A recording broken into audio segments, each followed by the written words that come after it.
Okay, so una, click natin type tool. Tapos itatapan natin dito. Kailangan maging ganyan yung icon niya ng cursor, mouse cursor, tsaka tayo makakapag-type. So ayan, type tayo ngayon dyan.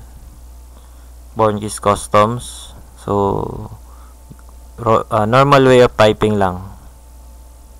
After nun, punta na tayo sa pick tool.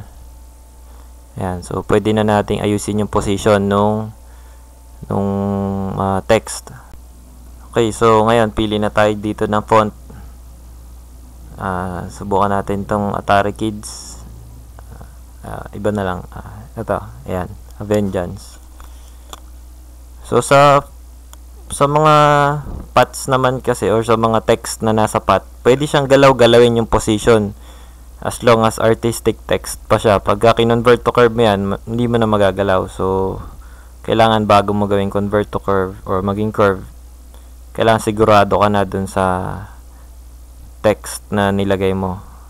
So yan, ang mga artistic text pa siya. Kung makikita nyo ngayon sa right side sa Object Manager, artistic text pa rin siya. So pwede pa natin siyang baguhin ng position at pwede nating palitan yung fonts. So ayan, so pinapalitan lang ulit natin yung fonts. Gawin natin Arial Black. Okay, so nabago yung position niya dahil sa pagbabago ng font. So balik lang natin ulit sa taas. Ngayon, pag okay na yan, type pa tayo ng isa pa. Click ulit natin yung type tool. Tapat ulit natin sa path. Ayan, click natin.